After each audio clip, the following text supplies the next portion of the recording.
let's talk to Fat Bottom Girl. Hi. Hello. Hey, what's up? Oh, digging the shirt, liking the shirt. Yes. Hey.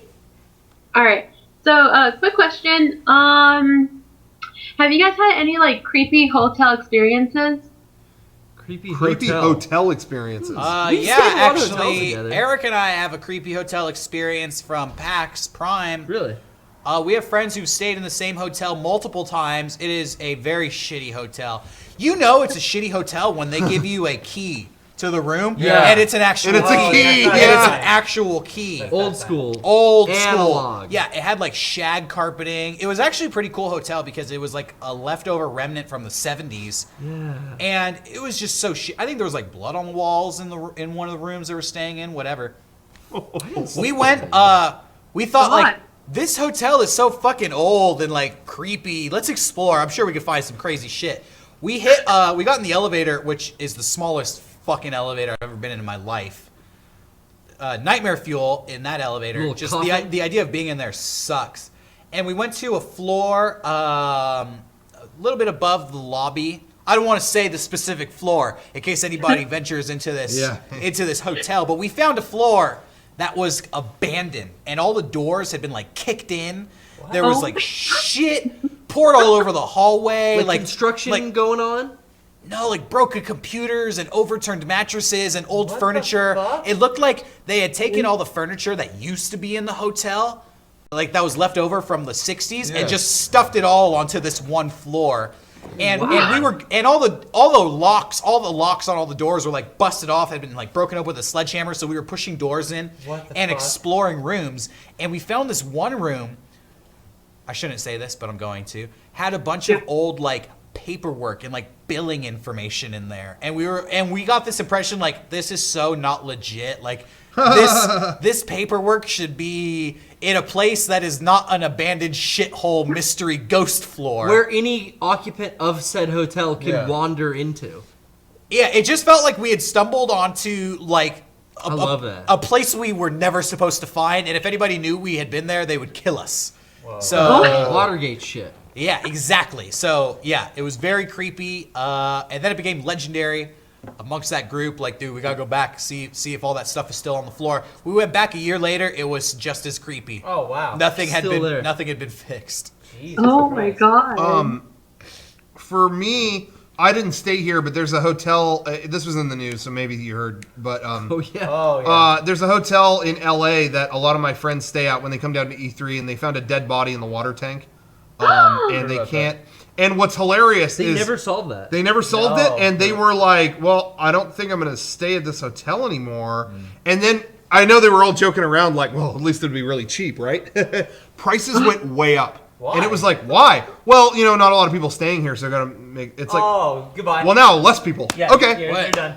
Someone died here. Prices go up. You're gonna charge me more to stay in a place somebody got murdered in. No, not only that, they're showered in rotting body. Showered, they probably drank out of the faucet. But it's like friend tax. It's clean now. It's gonna work. So more money. Dude. No matter how you scrub. So that was one, but I'm gonna say another one, and I don't know if maybe you were gonna say this, Sean, or maybe I shouldn't tell this story. I think it's funny. I'll try to minimize the damage.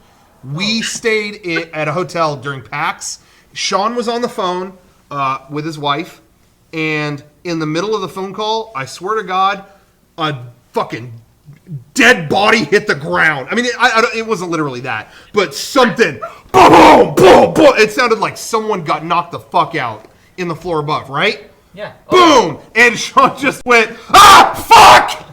And Jenny's on the phone like, don't say fuck to me. No, why are you yelling at me? No, I swear to God. And it's like, you can't explain in that moment what just happened. It's like, no, I thought and I just remember Jenny was like, you're yelling fuck at me. I just wanted to say hi to you or whatever. And I just remember there was a lot of like miscommunication with you and her. So mean. I'm so mean on the phone. And it was just, I just remember hearing that noise and going, what? Huh? And already I'm scared from that. And then in the other room, I'm just hearing, no, it wasn't you. No. No, there's like a dead body. Well, no, there's not a dead body. Oh, Jesus Christ. I don't know what's going on. I mean, it was just like neither of us had any idea what was happening. So anyway, that was scary. Remember, we left and went and like investigated. We investigated, but we couldn't find anything. Yeah, we were like going through the stairways and stuff like somewhat fun. And it's like, what was the end game? Yeah, what are we going to find? Oh, it's a dead body. Okay. You know, it's like, well, I don't know. Anyway, murder. we investigated it. But I've it's never seriously... had any like freaky hotel stuff. I stayed at this hotel once. I stayed in Chico.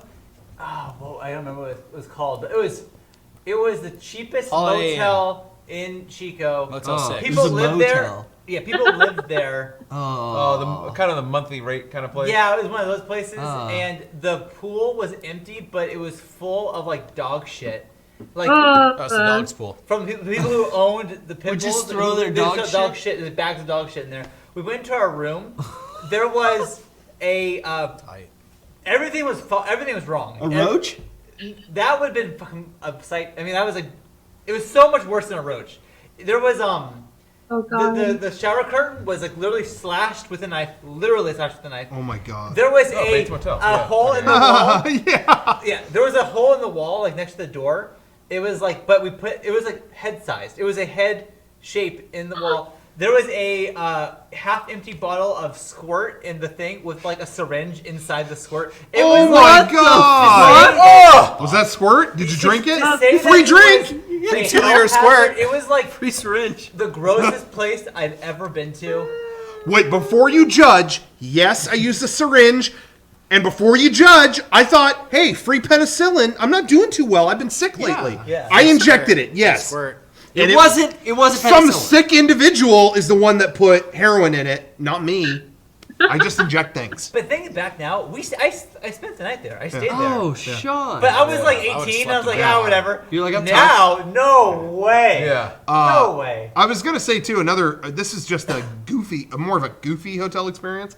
But I don't know if you guys remember when we stayed in 2005. We stayed at a hotel. We went to Kansas City for our friend Lotax for something awful, his wedding, and we got to the hotel and the front desk was closed. That's right. We were here to check in.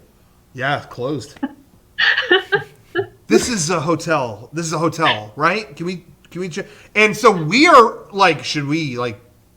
What do we need to do? We're talking about what we need to do here.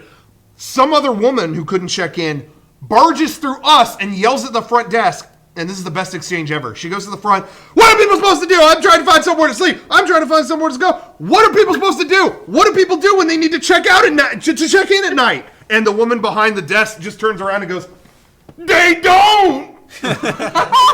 And then the woman's response, she mumbled and said something about she went, "Well, what if I'll go to internet, and what if the internet, and internet," and then walked out. We don't know what she was saying. Anyway, and so there was a group of all of us just looking at her, and then she's like, "Well, I could check in if you need it." Yeah. Yeah, we need a place to stay. Okay. Remember Then we checked in. each had our own room, but they were like huge and they all conjoined. So we were like running between. Like, That was a different hotel. That was a different hotel. That place treated us good. Yeah. They wanted your money. This other hotel was a different place we checked in, and Schmorky woke us up at Oh! Schmorky woke us up at 6 in the morning to play NES. To play NES. Shout out When Schmorky. I was about 18, me and a friend of mine, we decided like, hey, you know what? We're young, we're fun, we're random, we're funny. We were going through this big Asher Roth phase. Yeah. We thought, Fall asleep in grocery let's store. just go on a road trip. Let's just get in the car. We'll start driving. Sure. When we get tired, we'll find a hotel. We'll just party. And then we'll come back. That's it. So we drove, and we probably drove for like 6 or 7 hours north on the coast of California. And then we got to this small town. I don't even remember where it was, but it was kind of maybe past San Luis Obispo. And we realized, for whatever reason, there wasn't any special event going on, but there were just no hotels available. Yeah. Just drove, and it's like, all right, let's look for a hotel. There aren't. Sometimes There there's aren't just any not hotels. in the middle of and nowhere. then we would find a hotel or a motel, and we're like, hey, we want to check in. Oh, sorry, no vacancies. Oh, okay. And we probably drove for an additional 2 or 3 hours once we had already been looking for, and it was too far away to even make it home. It's like, there's no way we're making it home tonight. We either just keep driving north or we sleep in our cars.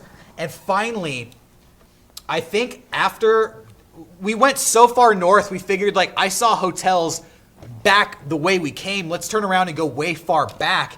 we finally found a hotel that had one empty room, and it was us and another guy. We're like competing for, like we walked into the lobby at the same time. Yeah. And it was just like, one of us is getting this hotel room and one of us is going to have a real bad night. And we ended up getting the hotel room because for whatever reason, he had to like leave and go check on something, like take a phone call. Yeah. And we got the hotel room and then he came back in and they were just like, yeah, we don't have any vacancies. Sorry. He's just like, I've been driving around for like 2.5 hours. Same boat we were in. And it's just like, I'll never forget. Like, how many people were with you? It was just me and one other person. Oh, okay. Wow. Yeah. Damn. And that guy got screwed. That was also, I was 18. That was the first and only time after we got that hotel room, we found a supermarket. That was the only time I got a homeless person to buy me alcohol. No shit. Yep. I'll never forget. We went up to this homeless person. I went up by myself, actually. I was just like, hey, I was wondering if maybe you want to buy me some alcohol. I'll give you $10. You can buy whatever you want for yourself. And the guy, I'll never forget his response. He rubbed his chin and went, yeah, I think we can make that work. Hey, so we were stupid and got like a pack of Smirnoff Ice. Yeah. It was like lemon or orange flavored Smirnoff Ice, like stupid 18-year-old drink to get. I'll never forget that guy got a giant ass bottle of rubbing alcohol. Fuck. And I thought to myself, like, wow, what a shitty life, because this guy has to wait for somebody like me to come along before he can like treat his wounds. You got me. That's what I thought to myself, because I was so Have a bag naive. of bread with it. I was so naive. I thought to myself, there's no chance in hell that guy's planning on drinking rubbing alcohol tonight. This came up on last week's PPS. So a lot of people in the chat probably don't know what that homeless guy wanted to do with that rubbing alcohol. Yeah, But I didn't know. They'll buy a bag of cheap bread and pour the alcohol through all the layers of the sliced bread, and then it filters out all the shit that your body really doesn't want and is toxic to you. And then at the bottom of this bag, this bread bag, you pull all that bread out, you have this like grain alcohol, 100 proof, like. I've heard of stuff like that it before. Fucks Except you he didn't buy any up. bread, so He might have had, maybe he had bread. a bag prior. I still think Maybe he's so tough he probably fucking just drinks fell it. down and was waiting to sterilize his scrape on his knee. That's so fucking crazy. Yeah, so there you have it. Homeless people buying alcohol has got to be like the number one way I got booze when I was underage. Too. I only did it Yeah. one time. It was exciting. Yeah. But, it's just that one time for me. Just got to find a cool homeless person. Yeah, that's the hard part. Luckily, this was probably the only homeless person within a 2-hour driving radius. Yeah. I never had anybody like younger than me ask me to like buy them anything like that, but I always had, can I like use your car? Like there was a period of time where I didn't drive that much. It was constantly like, I don't have like my license yet. Can I use your car? It's like, why would I? What? No. You know, I've had That people, happened to me a bunch in high school. It was Rocco's got a car. Let's ask him. I've had No. people ask me to buy them cigarettes and alcohol. I always say no. Yeah. Yeah, I don't. I always would feel I don't want to Hey. be that person who's like contributing to young people doing bad things. When I was a kid, I used to have adults buy me theater tickets at the mall, at the movies. for R-rated For movies. R-rated movies, and I like remember, theater. I remember coming across. It was never an issue. It was just, you'll find an older-looking guy, and he'd be like, "Hey, me and my girlfriend want to go see this rated R movie. We're 17. They won't sell us the tickets. Can I give you these tickets, and we'll go in with you or whatever?" Because he was already in line to get something. Always worked. I remember I came across this guy who was a fucking square.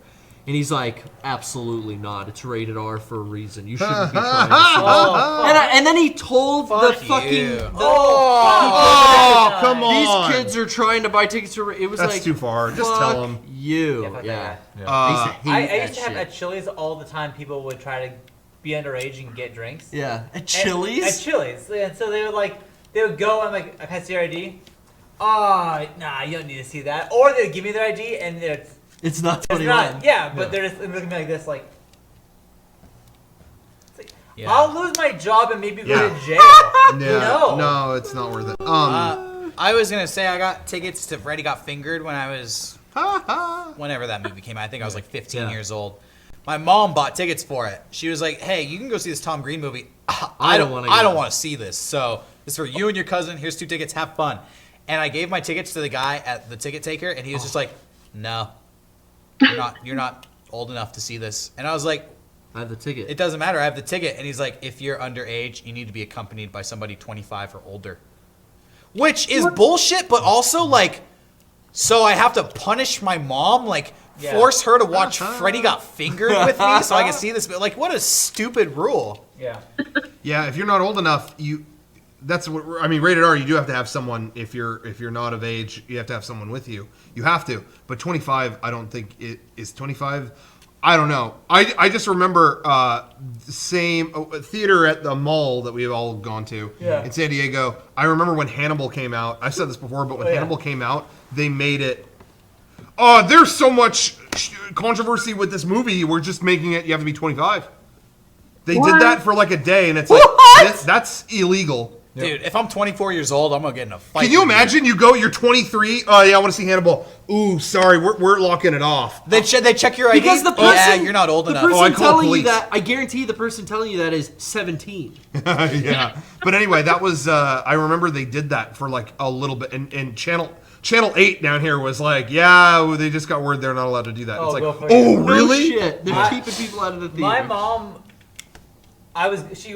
she didn't want to take me to see South Park. I was dying to see South Park. Yeah. And so I never saw it in theaters. I didn't. I did. And so my mom just had the idea, well, go say you're going to go see Independence Day. Or wherever it was. Yes, and duh. then walk in South Park. And so Yeah. I was like, oh, okay. So me and my friends did that. And it was totally fun. I never thought about that when I My was a kid. dad took me to see South Park in theaters. I saw that in theaters. My mom took me to see Jay and Silent Bob Strike Back. Oh, That wow. must be rough. Yeah, it was fine.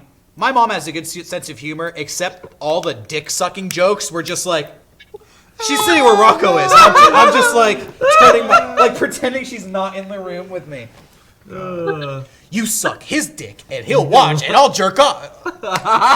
Thanks, Mom. Thanks for bringing me in here. I think I just filled the cup. Yeah. Anyway. So there you have it. Well, thanks for calling in. Well, thanks for having me, guys. It was fun talking to you. All right. Hell yeah. Thank you. Take care. Bye-bye. Okay. Enjoy WrestleMania.